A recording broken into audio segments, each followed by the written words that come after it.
Donc, pour parler avec moi de ce sujet ce matin, Marion Kospérek, vous êtes responsable de la communication au sein de l'ONG Destin commun, dont la raison d'être est de bâtir une société plus soudée et de lutter contre la polarisation. Vous réalisez de nombreuses études sur la transition et sur la mobilité. Et d'ailleurs, je recommande vivement votre étude sur les Français et le climat. C'est vraiment très instructif. Alexandre Roche, vous êtes le délégué général du syndicat des énergies renouvelables. Vous représentez à ce titre 11 filières de production d'énergie renouvelable en France, donc de l'électricité renouvelable, mais pas que. Et enfin, Pierre Desjardins, vous êtes le rédacteur en chef du média Automobile Propre, un site d'information qui est à la fois historique et qui est également, je crois, toujours le média de référence sur le sujet de la mobilité électrique. Oui, bien sûr. Alors, cette mobilité électrique a aujourd'hui atteint un niveau de pertinence tout à fait intéressant, y compris pour les déplacements de longue distance. Malgré cela, on a des ventes de véhicules électriques qui ne sont peut-être pas au niveau où ils devraient être. Quelles en sont les différentes raisons? Et notamment, pensez-vous, ça va être le sujet, pensez-vous que l'on ait donc un problème de communication pour augmenter ses parts de marché? Pierre, pour commencer, quelles sont pour vous les raisons qui poussent un consommateur à s'intéresser aux véhicules électriques et à s'équiper d'un véhicule électrique? Alors, je pense qu'il y a plusieurs motivations. La motivation initiale, c'est forcément d'un point de vue écologique. Alors, là, j'ai une mauvaise nouvelle, c'est que je pense que tous les gens qui étaient motivés pour faire cette transition avec cette motivation, ça y est, ils se sont équipés. Et puis, conformément à leurs convictions, il y a des chances que la voiture électrique qu'ils ont achetée, ils vont la conserver le plus longtemps possible. Donc déjà, on doit les oublier. Deuxième chose, évidemment, on ne peut que parler de l'aspect financier. On va se diriger vers la voiture électrique parce qu'elle est moins chère que la voiture thermique. Alors ça demande une répétition. On doit rabâcher en étant un média sur le fait on l'a déjà vu ce matin, mais il ne faut pas se focaliser sur le seul prix d'achat de la voiture électrique, même si ça a tendance à baisser. Il faut voir aussi le coût d'entretien, le coût d'utilisation, qui fait au final, les courbes de dépenses vont se croiser et c'est la voiture électrique qui va finalement être plus intéressante. On n'est pas aidé dans ce domaine-là pour deux raisons précises. C'est qu'il y a un certain flou, il y a un manque de stabilité qui vient. Il y a un contexte international déjà qui n'aide pas à être serein, mais si on se focalise sur l'automobile précisément, certains constructeurs, je pas citer de nom, mais elles se sont fait une spécialité de faire varier les tarifs de leurs voitures. Ça monte, ça descend, parfois avec une amplitude quand même qui est considérable. Et ça place l'acheteur potentiel comme un parieur sportif, quelqu'un qui va miser en bourse sans savoir si le lendemain, il ne va pas apprendre qu'il a fait en fait une mauvaise affaire parce que les prix sont descendus. Donc ça, c'est une première source de doute qui pourrait empêcher le passage à l'électrique. La deuxième chose, on a ce même manque de stabilité au niveau des aides qu'on peut avoir, autant leur instauration que leur suppression. Je ne pense pas raconter de bêtises, mais il y a un certain temps, il y avait un temps fort, le 1er janvier, parfois le 1er juillet aussi, où on savait précisément à l'avance les aides auxquelles on pouvait prétendre et celles qui allaient disparaître. Ça facilitait notre travail de journaliste, nous, parce qu'on pouvait conseiller parfaitement nos lecteurs en leur disant il faut acheter maintenant, ou alors patienter un petit peu, il y a des aides qui arrivent. Là, on a un exemple très récent qui montre que ça s'est bel et bien terminé, c'est la carte grise qui devient maintenant payante pour les voitures électriques. Ça, on a l'impression d'avoir appris par hasard, grâce à nos confrères d'AutoPlus la semaine dernière, ça va être mis en place cette semaine. Donc il y a vraiment un côté, une accélération, il y a aussi un flou, ça participe à un flou, et ça aide pas. Alors ça peut sembler être un détail, le prix d'une carte grise, surtout pour une voiture électrique, mais c'est juste, ça participe à une ambiance parce qui fait que ça va retenir la personne va être dans le doute. Quand on est dans le doute, qu'est-ce qu'on fait? On reste sur ce qu'on a déjà, en se disant là au moins je suis dans une sorte de sécurité et je ne vais pas me lancer dans un achat de voiture qui est quand même quelque chose d'important pour un foyer. Donc finalement, on a une instabilité qui est un élément contre-productif en termes de communication. Tout à fait, tout à fait. Parce qu'il ne faut pas oublier une chose aussi, parce que là on est entre spécialistes, on va dire, c'est qu'on sait ce que c'est qu'un kilowattheure, on sait ce que c'est que la régénération, une charge d'essai. Pour le grand public, malgré tout le travail qu'on peut faire, ça reste mystérieux et un nouveau monde qui est opaque. Alors, il faut qu'il y ait la petite impulsion pour qu'ils découvrent que c'est pas plus compliqué, c'est juste différent, il y a des correspondances entre les deux. Mais il faut arriver à avoir cette impulsion. Et c'est pas si simple. Pourquoi? Parce que la voiture thermique, c'est culturel en fait. Je pense que tout le monde se rappelle de ses parents en train de faire le plein du break familial sur la route des vacances. Ce qui fait que des années avant d'être soi-même en position d'acheter sa propre voiture, on était déjà parfaitement au courant de comment ça se passe. Moi, avant une carrière précédente, j'ai été pendant 15 ans journaliste automobile pour un site généraliste. J'ai jamais eu à écrire un article sur comment faire le plein de sa voiture thermique. Maintenant, ça fait 3 ans que je suis journaliste pour la presse spécialisée de la voiture électrique. Je ne compte plus les articles que je fais sur comment recharger sa voiture électrique, chez soi, en vacances, sur l'autoroute.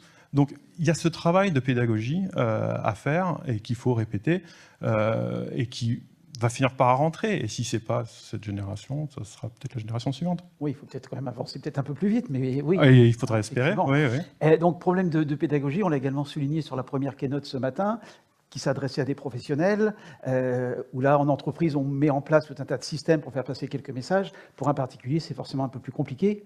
Cette pédagogie, il n'est pas encadré comme un salarié.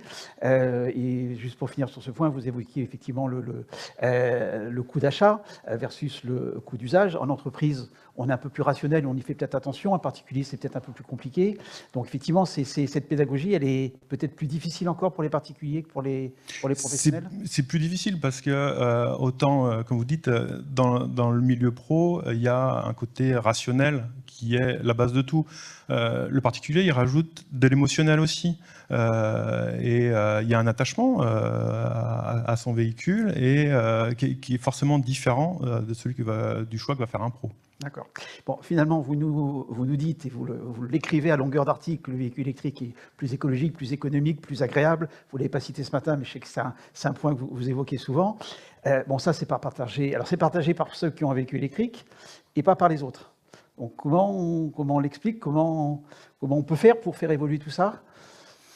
C'est il faut partager des expériences en fait, et c'est là où peut-être que s'arrête le métier de journaliste. Il faut savoir transférer la parole à des gens, aux pionniers par exemple, qui ont eux fait le choix il y a bien des années de passer à l'électrique, raconter leur histoire, qui surtout n'hésitent pas à apporter les points positifs comme les points négatifs, parce que c'est pas non plus le monde des bisounours. Il faut la pire chose qu'on peut faire aux gens qui veulent passer à l'électrique, c'est leur cacher des aspects négatifs, parce qu'il y a des aspects négatifs à tout, et les différences principales. Et ça demande, voilà, de parfois un peu de transférer le flambeau à donner la parole aux lecteurs et aux usagers. Très bien. Alexandre, de votre côté, compte tenu de l'éventail des solutions techniques sur lesquelles vous intervenez, vous êtes nécessairement confronté à des problèmes d'acceptabilité, que j'imagine nombreux, vu en plus les différentes techniques que vous défendez. Qu'est-ce qu'il manque aujourd'hui à la transition écologique pour que les Français adhèrent à ce sujet ? Merci d'abord à l'AVER de cette invitation. Donc, vous l'avez dit, nous, au CERF, on pratique un sport de combat qui consiste à défendre et à promouvoir les énergies renouvelables en France, avec plusieurs disciplines, le solaire, etc. Et puis quand on arrive à la ceinture noire, on s'occupe d'éolien. Donc en effet, il y a un enjeu, pour avoir observé un peu les débats ces dernières années en France sur la question de la transition écologique et la transition énergétique en particulier, c'est qu'on a progressivement une perte de récit pour convaincre le grand public et donner ce cap et expliquer pourquoi on doit mener cette transformation. Je fais le lien avec ce qui a été dit dans la table ronde précédente, où il a été bien expliqué que finalement, c'est le passage à l'électrique dans une entreprise, c'est un projet de transformation. Et la transition écologique, et énergétique, c'est exactement la même chose. On a besoin qu'il y ait un récit global. Hier après-midi, il y avait un débat à l'Assemblée nationale avec François Bayrou sur la souveraineté énergétique de la France. L'hémicycle était quasiment vide et il n'y avait quasiment aucun président de groupe présent. Donc il y a progressivement un désintérêt de ce sujet de la part du politique. Et c'est un enjeu pour la communication, parce qu'il faut, elle ne va pas se faire tout seul. On a besoin d'outils réglementaires, d'outils économiques, on l'a dit, mais on a aussi besoin d'un récit global qui porte cette transition. Et sur le secteur des renouvelables, si on essaie de regarder un petit peu les liens qui peuvent être faits, est-ce qu'on peut apprendre finalement de l'expérience, pas toujours facile en effet de développer les renouvelables en France, pour faciliter, je dirais, les discussions dans le secteur de la mobilité électrique, c'est qu'il faut convaincre de l'utilité des solutions. Nous, on observe qu'il y a le test du repas de Noël qui est toujours assez efficace en général, c'est de commencer à discuter. Alors moi, voilà, mes oncles savent que je travaille dans les énergies renouvelables, et très vite, je sens qu'ils se passionnent pour la protection des oiseaux en me disant que les éoliennes tuent telle espèce et telle espèce. Ça fait 40 ans que je les connais, ils ne se sont jamais passionnés de ce sujet avant cela, mais ça révèle en fait en profondeur que ils me disent à ton truc j'y crois pas, et donc ils se laissent embarquer très vite par les premiers poncifs qu'on peut trouver sur internet ou par les premières fake news. Donc il y a quand même un enjeu plus global de repositionner d'abord l'utilité de tout ce qu'on fait, parce que je pense que c'est la brique de base avant de déployer d'autres stratégies de communication, parce qu'on a beau venir ensuite sur le micro, c'est-à-dire à l'échelle de l'individu, il faut quand même qu'il y ait cette étape principale. Et aujourd'hui, c'est vrai que la transition écologique, la lutte contre le changement climatique, vous avez dit ceux qui l'ont fait par conviction écologique, qui sont déjà convaincus. Moi, je pense qu'en effet, c'est plus un argument qui porte beaucoup aujourd'hui dans le débat. Celui qui porte beaucoup plus, c'est celui de la souveraineté énergétique aujourd'hui. On a bien vu en 2022 que lorsque la guerre en Ukraine s'est déclenchée, il y a eu quand même une prise de conscience collective, avec beaucoup de gens et d'entreprises qui se sont tournés vers l'autoconsommation, par exemple, qui ont voulu commencer à se doter de leurs propres outils de production énergétique. Ça a un impact très fort, cette dépendance qu'on a sur les énergies fossiles aujourd'hui. 60% de la consommation énergétique française est d'origine fossile. C'est très peu su. Et importé. Et importé. Et en 2022, c'était 124 milliards d'euros qu'on a payés par la fenêtre pour importer des énergies fossiles. Derrière, ça a eu des impacts sur les prix de l'électricité, à la fois pour les particuliers et les entreprises. Il y a eu le bouclier tarifaire, bien entendu, qui a été mis en place, qui a coûté encore une trentaine de milliards d'euros additionnels, mais sans ce bouclier tarifaire et sans les tarifs réglementés, on aurait eu des impacts très très forts. Il y a eu des collectivités qui n'ont pas pu chauffer leur piscine pendant l'hiver au moment de la crise. Donc il y a eu la notion qui est certes un peu anxiogène dans le contexte international actuel, où on veut se détourner du gaz russe pour finalement importer du gaz de Donald Trump. Tous ces éléments-là, je pense, sont une nouvelle opportunité pour rattacher la question de la transition énergétique à celle de la souveraineté énergétique, de l'autonomie stratégique, et de repositionner le débat comme ça. Et pour faire le lien direct avec le véhicule électrique, nous, en plus, on a une spécificité en France qu'ont pas d'autres pays peut-être avancés dans la mobilité électrique comme l'Allemagne ou la Chine, c'est qu'on a une électricité qui est déjà 100% décarbonée. Et je pense que c'est important. Donc on n'a pas cet effort à faire de d'abord commencer par décarboner notre électricité avant d'aller électrifier d'autres usages, que ce soit la chaleur ou les transports, qui sont les principales sources de consommation de fossiles. Donc nous, on a déjà cette avance aujourd'hui en France, et je pense que c'est important que lorsqu'on dit à quelqu'un « passer à l'électrique », c'est la promesse aussi qu'on passe à de l'électricité 100% verte, ce qui n'est pas toujours le cas aujourd'hui. Donc c'est un premier élément de lien, je pense, qui peut être fait pour expliquer que quelque part, à son petit niveau, on peut aussi participer à ce projet plus global d'autonomie stratégique. D'accord. Donc électrifier les usages, automobiles ou autres, pour effectivement aller plus vers de la souveraineté énergétique. Exactement. Et ensuite, on a, pour rester sur le sujet de la communication et ce qu'on a observé, il y a, au-delà de ce récit global, il y a un besoin évidemment d'ancrer tout ça dans le quotidien des Français. Il ne faut pas rester juste sur le macro, sur le projet de société. Il y a, à un moment donné, il faut redescendre aussi au niveau beaucoup plus concret. Et là, je pense qu'il y a aussi beaucoup de choses intéressantes à rappeler. Nous, on voit dans les énergies renouvelables, donc 80% des énergies renouvelables, la capacité renouvelable se développe dans des communes de moins de 2000 habitants. Donc en fait, c'est une énergie qui est très ancrée dans la ruralité en France, dans les territoires. on voit beaucoup ce débat sur le partage de la valeur. Il y a un enjeu de rendre concret pour les riverains, les gens sur le terrain, les bénéfices liés au fait d'avoir un parc solaire ou éolien à côté de chez soi. Que ce soit sur la facture énergétique, avec des tarifs préférentiels, sur rendre visible la fiscalité locale permise par ces installations pour, par exemple, maintenir la crèche municipale, encore une fois, dans des zones rurales où il n'y a pas beaucoup toujours de services publics. Et donc, je pense qu'il y a des opportunités aussi en termes de récit global et de communication à faire ce lien à l'avenir entre la mobilité électrique en zone rurale et la production d'énergie renouvelable.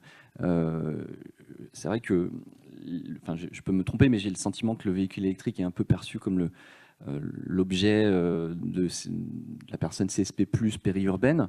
Je pense qu'elle a un rôle très important en fait, dans la ruralité, où on a moins d'offres finalement de transport collectif, plus de facilité de recharge, plus de facilité de se stationner, etc. Et puis des circuits souvent assez captifs. Donc en fait, le véhicule électrique, c'est la super solution pour la ruralité en réalité. Parfois, dans un village, on peut ne plus avoir de station-service, mais on a toujours des prises électriques. Complètement. Et je crois que c'était Alain Leboeuf, le président de la Vendée, qui disait avec mon vélo électrique, je vais au boulot pour le prix d'un ticket de métro. Je pense qu'il y a vraiment un récit à développer sur les combinaisons qu'il peut y avoir pour incarner et créer de la proximité en se disant, moi, je participe à ce projet global. En plus, avec l'électricité qui est produite localement, je vais pouvoir me déplacer de manière propre demain. Et évidemment, pour en venir au facteur économique, parce qu'il faut quand même parler du porte-monnaie, il y a, je pense, énormément d'opportunités à l'avenir sur les offres qui vont pouvoir se développer en combinaison avec les heures creuses. Aujourd'hui, on a des heures creuses plutôt la nuit parce que le profil de production du parc nucléaire faisait que c'est comme ça qu'on avait designé les systèmes d'heures pleines, heures creuses. On a de nouvelles offres, le régulateur de l'énergie a permis qu'il y ait de nouvelles offres. Il faut que les fournisseurs d'énergie s'en saisissent pour avoir des heures creuses méridiennes. Avec la pénétration du solaire en particulier. On voit aujourd'hui qu'on a des prix sur le marché de l'énergie spot qui sont en baisse, voire négatifs à certains moments de la journée.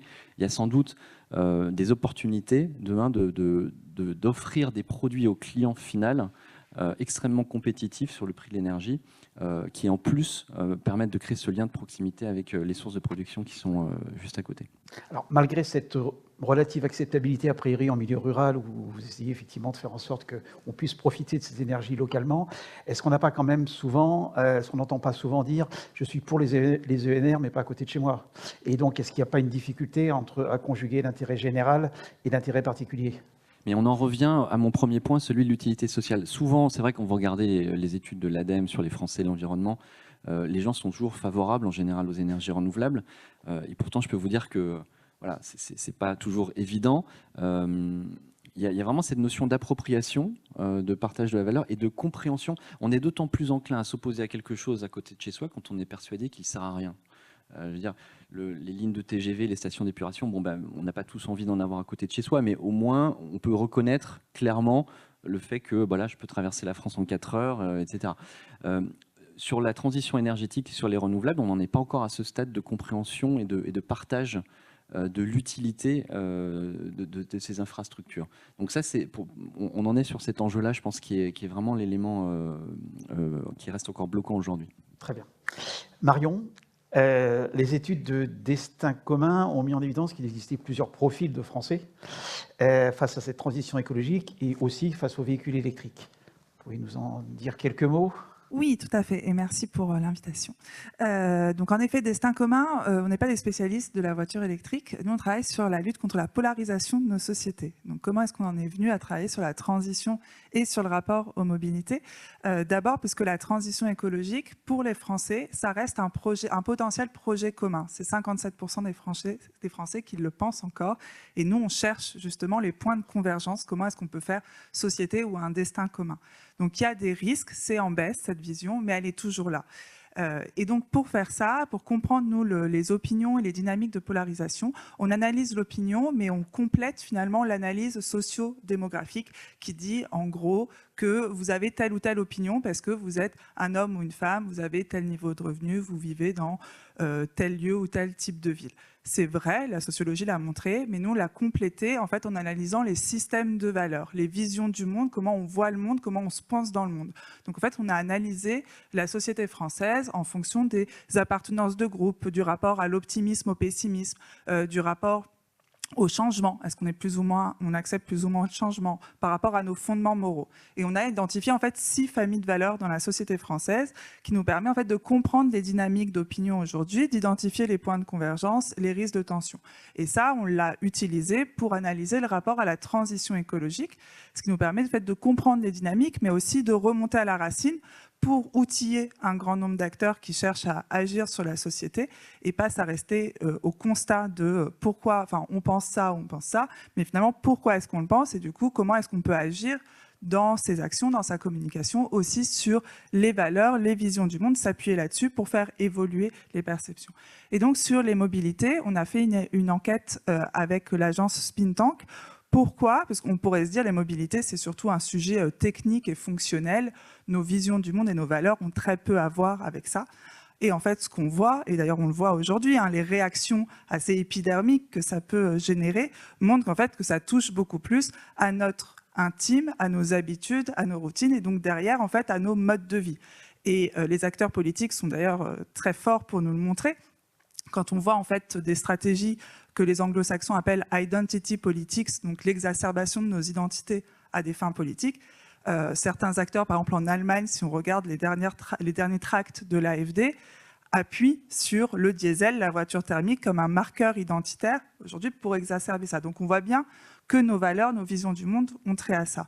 Et donc dans cette étude qui s'appelle « Transition des mobilités, comment faire bouger les Français », on s'est interrogé sur la voiture, puisque la voiture, comme dirait Emmanuel Macron, les Français adorent la bagnole, mais c'est vrai. C'est un Français sur 2, c'est le premier mode de déplacement. Et la voiture, c'est des valeurs derrière très fortes, le rapport à la liberté, à la propriété aussi. Pour 7 Français sur 10, c'est important d'être propriétaire de sa voiture. Ça pose des questions sur le leasing, etc., de le faire accepter, c'est une nouvelle pratique, mais aussi d'intimité. On préfère voyager seul qu'avec les autres. Tout le monde n'ira pas dans les transports en commun, même s'il y avait un RER en bas de chez soi pour tout le monde. Et donc la voiture électrique, ça fait partie de la solution. On ne mettra pas tout le monde sur un vélo, on ne mettra pas tout le monde dans des transports en commun. Donc on a regardé le rapport à la voiture électrique, et en fait ce qu'on voit, c'est que sur cet objet-là, tous les freins à la transition s'activent. Le premier frein, c'est la défiance. La voiture électrique, c'est aujourd'hui un objet de défiance majeur, et qui a ses raisons. Ce n'est pas que des fake news ou des instigateurs de fake news. On a 3 Français sur 4 qui nous disent « la voiture électrique, c'est comme la voiture diesel. Aujourd'hui, on nous en fait la promotion. Dans quelques années, on nous dira c'est un problème et il faut encore changer. » Donc, le passif du diesel a un impact, il faut le reconnaître, il faut accompagner ça et pas seulement le mettre à distance en disant ce n'est que des fake news auxquelles vous croyez. C'est 3 Français sur 4. Dedans, on a notre groupe, notre famille de valeurs, des militants désabusés qui sont les premiers promoteurs de la transition écologique qui y adhèrent. Et ce narratif-là, il n'est pas secret. C'est-à-dire que le narratif « la voiture écologique est une arnaque économique et écologique », un partenaire, Parlons Climat, a fait une enquête là qui est parue en janvier 2025. C'est 61% des Français qui disent avoir déjà entendu ce narratif-là. Donc il l'est porté. Et il a été porté par un grand nombre d'acteurs économiques, écologiques, qui n'ont jamais considéré que c'était une solution idéale. Et depuis, on en revient, mais il faut déconstruire des choses qui ont été dites. C'est beaucoup plus dur de faire ce travail-là. Et puis, pourquoi est-ce qu'on a cette défiance aussi? C'est parce que finalement, cette image de la voiture électrique, ça incarne une image de la transition écologique qui active la défiance dans cet imaginaire de la manipulation, de la collusion assez élitiste d'une élite politique, d'une élite économique, plutôt mondialisée. Donc c'est aussi l'incarnation de ça. Donc il y a beaucoup d'imaginaires qui s'incarnent là-dessus, qu'il faut arriver à dépasser. La deuxième défiance, elle est plutôt, on pourrait dire plutôt du scepticisme sur la plus-value de la voiture électrique. On en a parlé ce matin, vous le redire. Sur la plus-value écologique. Cette idée qui a été beaucoup véhiculée sur la voiture électrique n'a pas de plus-value écologique parce qu'elle est plus polluante à la fabrication. On a encore 7 Français sur 10 qui y croient. Et aussi, le cœur du soutien à la transition écologique y croit. Il y a en fait une activation de défiance, mais il y a aussi une activation ici de perfection. De la transition écologique doit être parfaite et la voiture électrique est une solution sans être une solution parfaite. Et donc, il y a une mise à distance qu'il faut aujourd'hui dépasser. Et puis, ce scepticisme, on le disait tout à l'heure sur la table ronde où on parlait des recherches, c'est aussi sur l'autonomie. On a encore plus de 60% des Français qui considèrent que l'autonomie des voitures électriques n'est pas suffisante pour leur trajet et pour leur utilisation au quotidien. Dans notre enquête, on voyait par ailleurs que 9 Français sur 10 faisaient moins de 50 km au quotidien. Donc là, soit les batteries sont vraiment nulles, mais je ne crois pas, soit, en fait, il y a ce décalage-là. Et ce décalage, et je sais que Pierre le soulignait aussi dans ses écrits, c'est parce qu'on pense la voiture, le rapport à la voiture en général est pensé sur l'exceptionnel.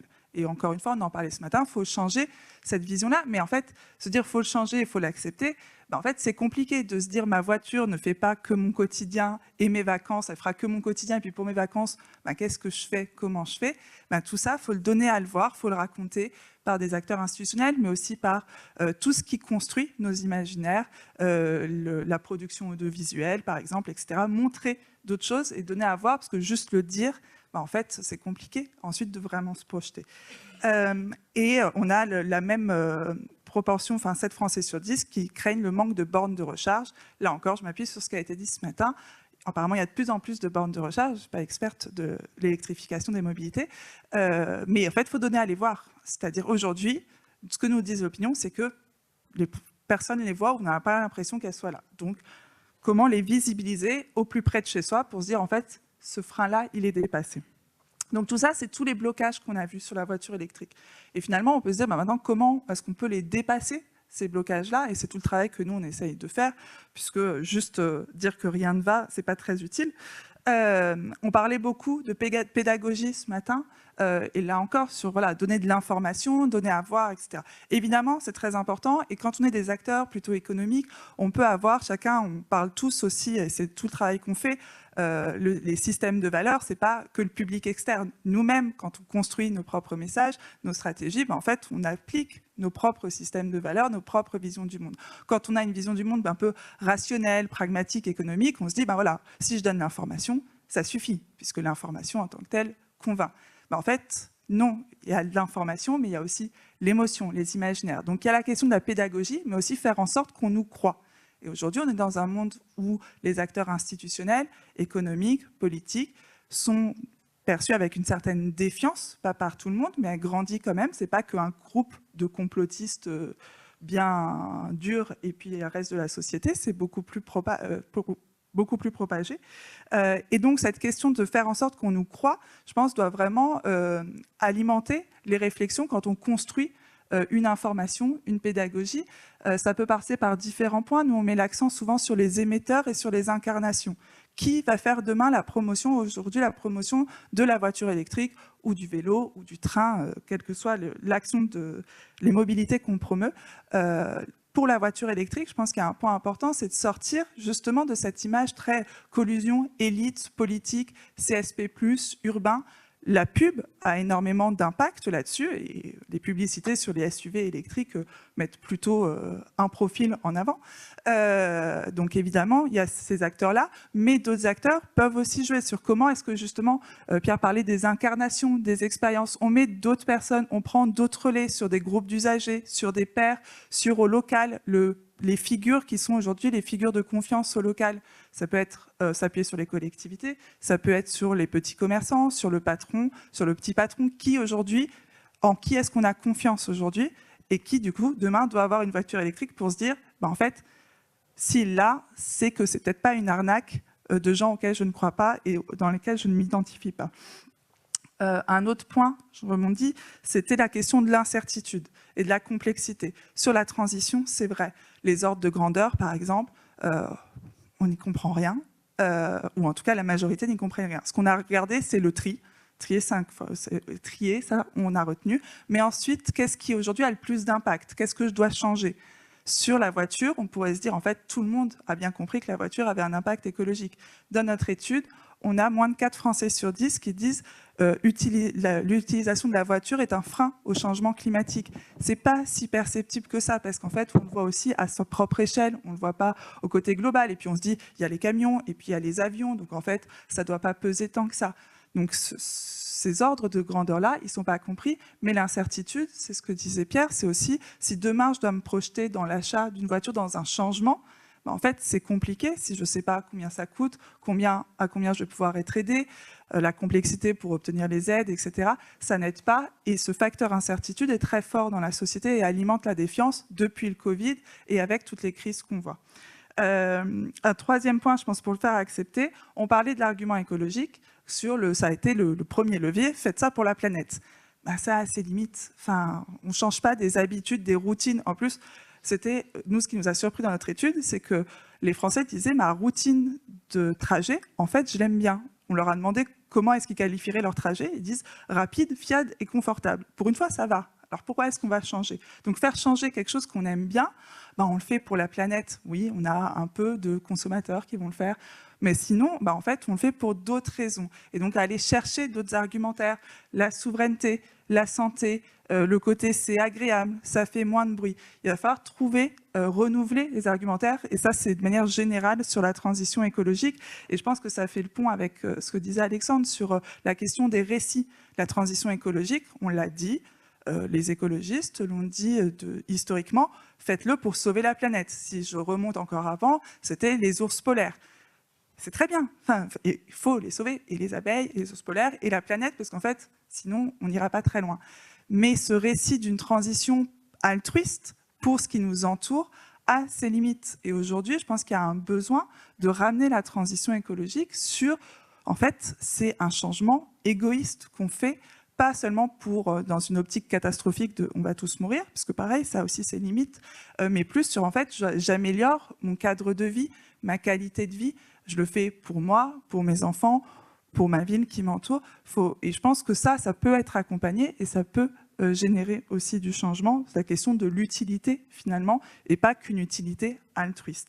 Et les derniers points, je pense, sur nous, ce qu'on voit, c'est l'importance de s'adresser aux valeurs. Et là, je te rejoins vraiment on a parlé on peut activer des valeurs de changement, d'agilité, de nouveauté, d'innovation. Je pense que ça a été beaucoup fait. Ça va parler à notre groupe des libéraux optimistes, etc. Mais il y a d'autres valeurs, les valeurs de souveraineté, d'autonomie, de liberté, d'intimité. Comment est-ce qu'on active tout ça pour aller chercher d'autres groupes? Et le dernier point sur pourquoi est-ce que nous, Destin commun, qui travaillons sur la polarisation, on s'intéresse à ces sujets-là, c'est aussi, en tout cas, ce qu'on observe, c'est de faire attention sur cette transition, et par exemple, l'objet voiture électrique est assez emblématique pour ça, de ne pas tomber dans le piège des batailles culturelles. Ça pourrait être très tentant pour aller chercher son cœur de cible en disant, ben voilà, je vais aller exacerber mon identité sur qui va demain adhérer à la voiture électrique. C'est mes écolos convaincus, c'est mon cadre sup qui va trouver ça comme un peu un aboutissement de réussite sociale, etc. Mais en fait, ça marche, clairement, mais ça a aussi le revers de sa médaille. Et quand on est dans une logique de massification, mais aussi de continuité politique, ça peut être dangereux. On le voit par exemple aux États-Unis, mais on le voit dans l'enquête pareil de notre partenaire Parlons Climat. Sur une question, il disait à prix égal, vous préfériez acheter une voiture électrique, acheter une voiture thermique ou je ne sais pas. Et ben, ceux qui disent acheter une voiture thermique, en majorité, c'est les électeurs du Rassemblement national. Et derrière, on voit une construction identitaire aussi en rejet de ce que peut représenter la voiture électrique. Et ça, dans une logique de long terme, je pense que c'est dangereux. Et donc, comment est-ce qu'on casse justement cette lecture identitaire du sujet voiture électrique, mais transition écologique en général?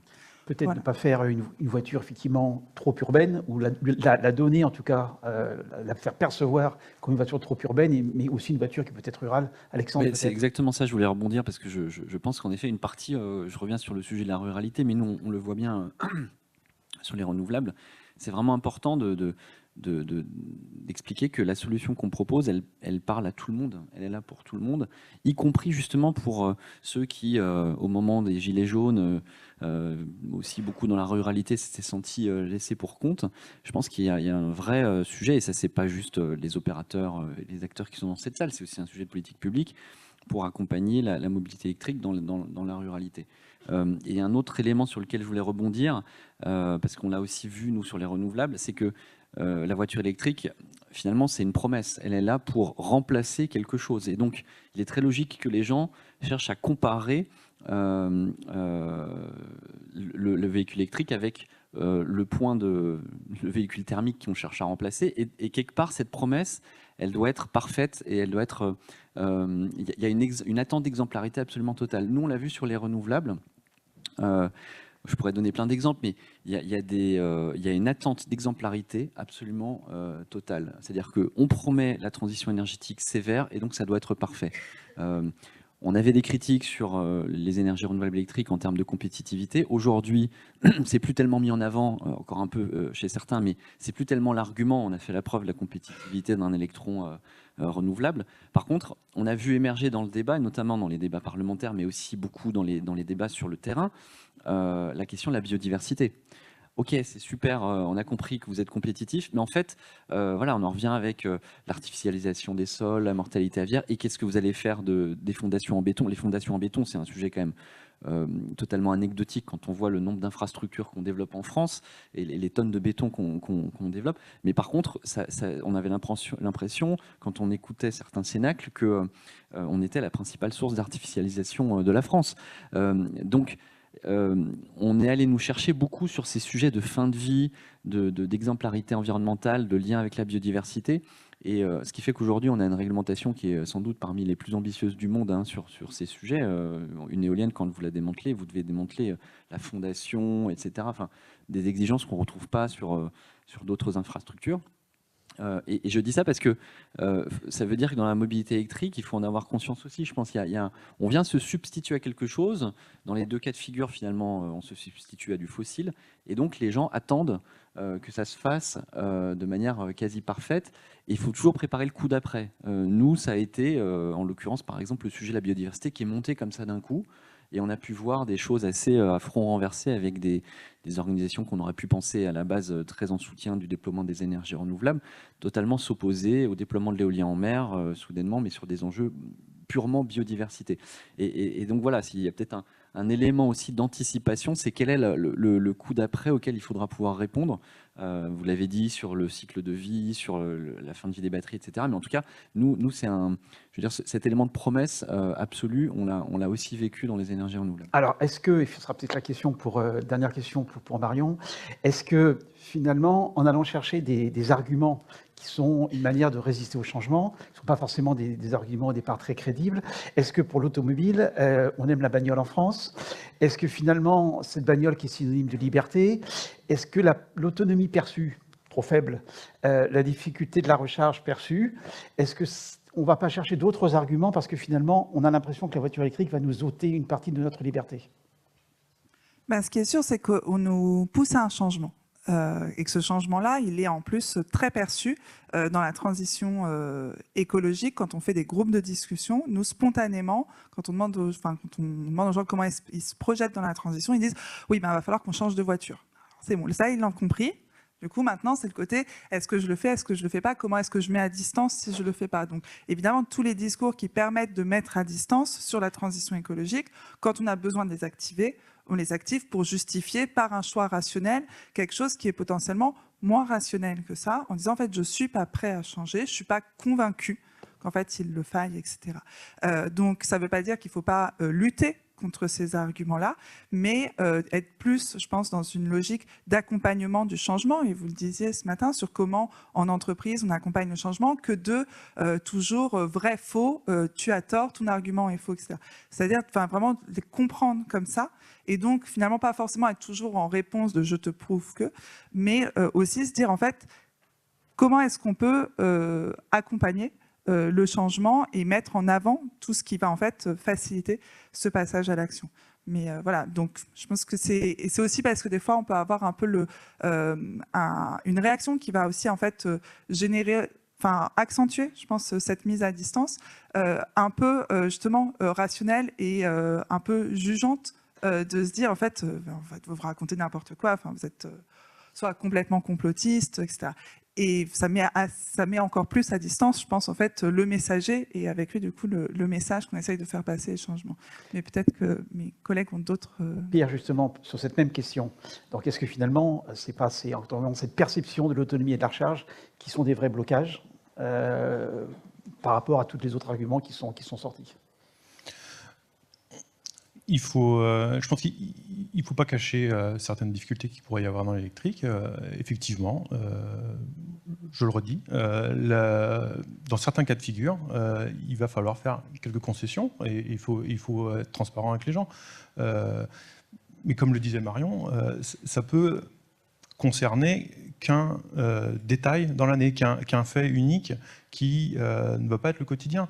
Le problème, c'est que, on peut comprendre pourquoi, mais les gens cherchent un véhicule qui va être à même de couvrir 100% de leurs besoins sur l'année. Si on pousse ce concept jusqu'au bout, si on déménage tous les 10 ans, il faudrait qu'on se déplace constamment en camionnette. C'est pas le cas. Donc il faut arriver à trouver un véhicule qui couvre 95% de ses besoins de déplacement annuels. Ça veut dire qu'on aura un véhicule parfaitement adapté sur ces 95%, avec une autonomie qui est en rapport, avec une puissance de recharge qui est en rapport, un prix qui est en rapport. Pour les 5% restants, il y aura une concession à faire, alors peut-être un temps de déplacement un petit peu plus long, ou alors à ce moment-là on prend un autre véhicule, mais c'est pas pour autant que ces 5% restants qui ne sont pas couverts par notre véhicule rendent ce véhicule totalement inefficace. Et si je me permets de rebondir sur quelque chose aussi qu'a dit Marion... On tourne, mais vas-y. Oui,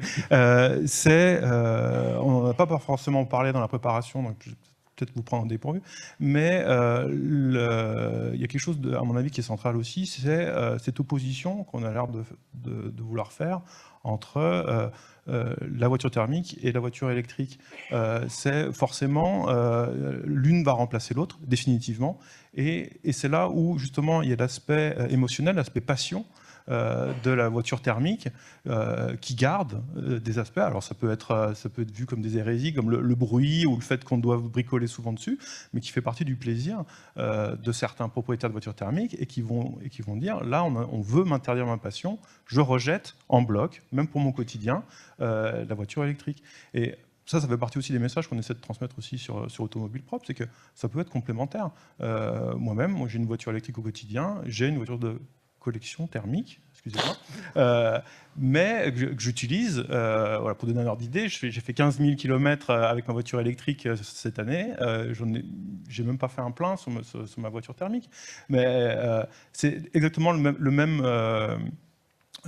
schéma qu'il y a 100 ans, quand il y avait les chevaux qui nous servaient au déplacement, et il y avait une part du lien au cheval qui est une passion, et l'arrivée de la voiture a enlevé ce côté déplaçoir du cheval, mais la passion est restée, et encore, je vais trop long, c'est ça, je termine alors, et du coup, on se déplace au quotidien en voiture, mais on garde un cheval pour aller se balader ce week-end. Je pense que ce sera la même chose à terme pour la voiture électrique et la voiture essence. Très bien. Merci Pierre, merci Marion, merci Alexandre. On va clore cette table ronde. On aura encore des choses à dire probablement, mais effectivement, on a un deuxième sujet à aborder. Donc je vous remercie et je vous propose de regagner votre place.